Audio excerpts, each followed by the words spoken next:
بخاری شریف کی ایک حدیث میں ایک واقعہ ہے کہ ایک فاحشہ عورت راستے سے گزر رہی تھی.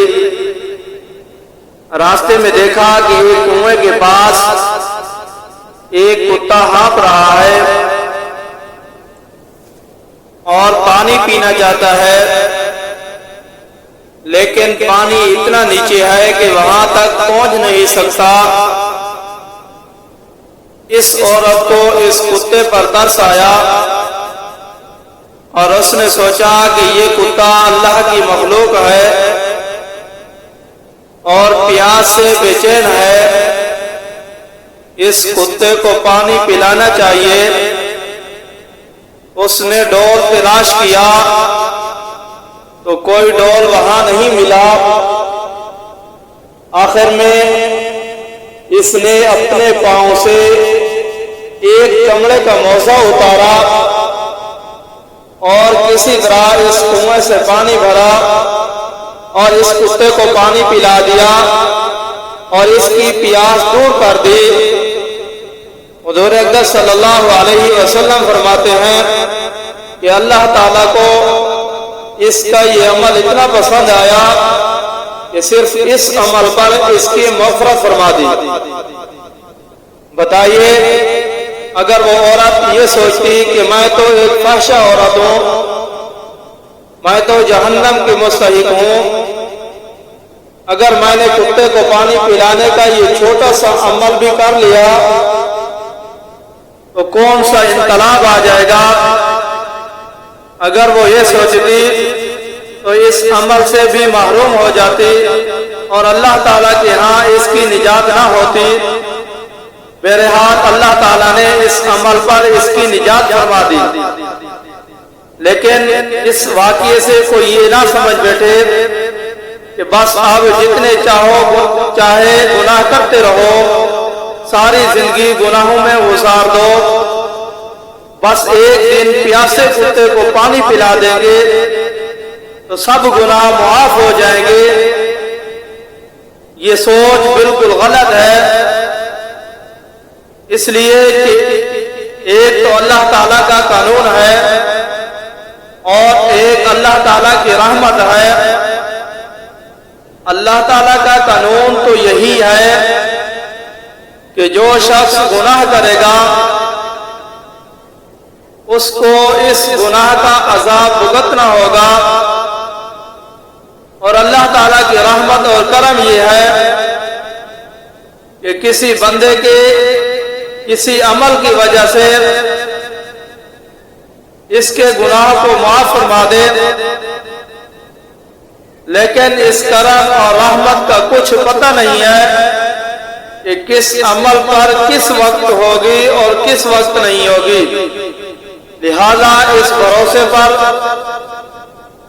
آدمی گناہ کرتا رہے کہ اللہ تعالیٰ کے ہاں کوئی نہ کوئی عمل قبول ہو جائے گا اور گناہ معاف ہو جائیں گے، یہ بات ٹھیک نہیں. حضور اقدس صلی اللہ علیہ وسلم نے ارشاد فرمایا عاجز وہ شخص ہے جو اپنے کو خواہشات کے پیچھے لگا دے. جہاں خواہشات اس کو لے جا رہی ہے وہ وہیں جا رہا ہے اور ساتھ میں اللہ تعالیٰ پر آرزو باندھے بیٹھا ہے کہ اللہ تعالیٰ سب معاف فرما دیں گے. اور جب کسی سے کہا جائے کہ گناہوں کو چھوڑ دو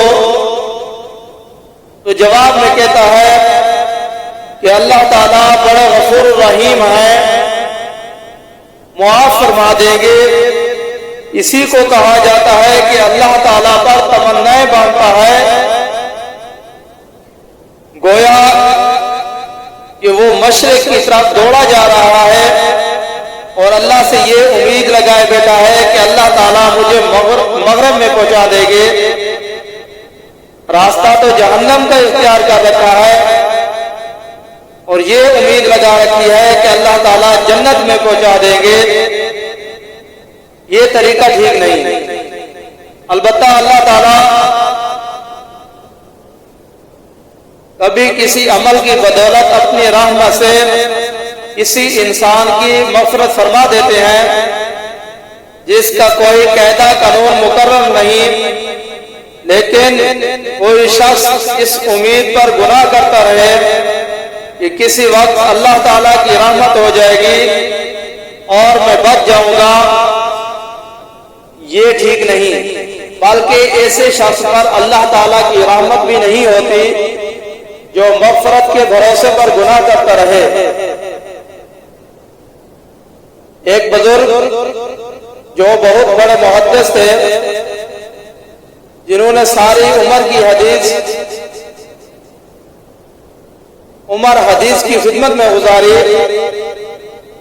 جب ان کا انتقال ہو گیا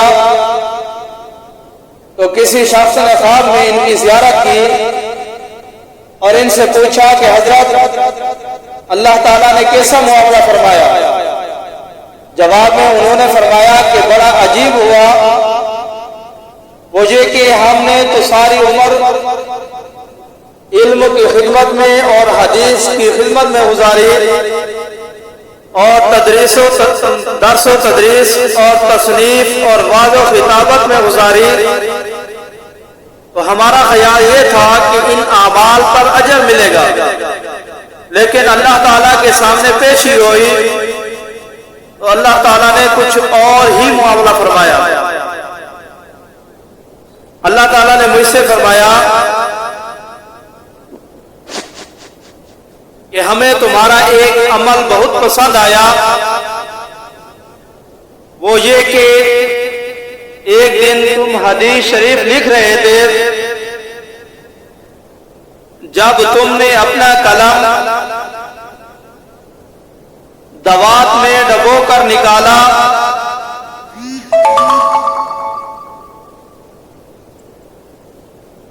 تو اس وقت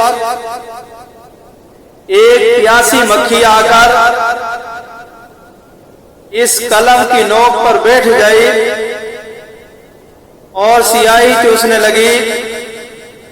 تمہیں اس مکھی پر ترس آ گیا، تم نے سوچا کہ یہ مکھی اللہ کی مخلوق ہے اور پیاسی ہے، یہ سیاہی پی لے تو پھر میں قلم سے کام کروں۔ چنانچہ اتنی دیر کے لیے تم نے اپنا قلم روک لیا اور اس وقت تک قلم سے کچھ نہیں لکھا، جب تک وہ مکھی اس قلم پر بیٹھ کر سیاہی چوستی رہی۔ یہ عمل تم نے خالص میری رضا مندی کی خاطر کیا، اس لیے اس عمل کی بدولت ہم نے تمہاری مغفرت فرما دی اور جنت الفردوس عطا کر دی۔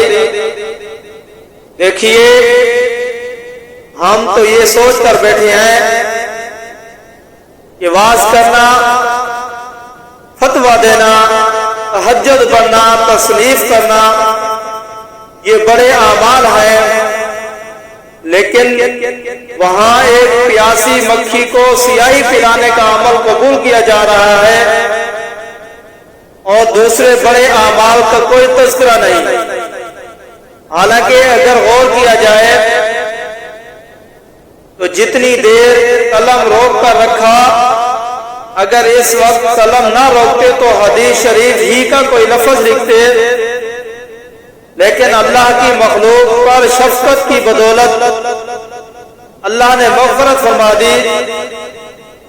اگر وہ اس عمل کو معمولی سمجھ کر چھوڑ دیتے تو یہ فضیلت حاصل نہ ہوتی۔ لہذا کچھ پتہ نہیں کہ اللہ تعالیٰ کے ہاں کون سا عمل مقبول ہو جائے، وہاں قیمت عمل کے حجم، سائز اور گنتی کی نہیں ہے، بلکہ وہاں عمل کے وزن کی قیمت ہے، اور یہ وزن اخلاص سے پیدا ہوتا ہے۔ اگر آپ نے بہت سے اعمال کیے لیکن ان میں اخلاص نہیں تھا تو گنتی کے اعتبار سے وہ اعمال تو زیادہ تھے لیکن فائدہ کچھ نہیں۔ دوسری طرف اگر عمل چھوٹا سا ہو لیکن اس میں اخلاص ہو تو وہ عمل اللہ تعالیٰ کے یہاں بڑا بن جاتا ہے۔ لہذا جس وقت دل میں کسی نیکی کا ارادہ پیدا ہو رہا ہے تو اس وقت دل میں اخلاص بھی موجود ہے، مگر اس وقت وہ عمل کر لوگے تو امید ہے کہ وہ انشاءاللہ مقبول ہو جائے گا۔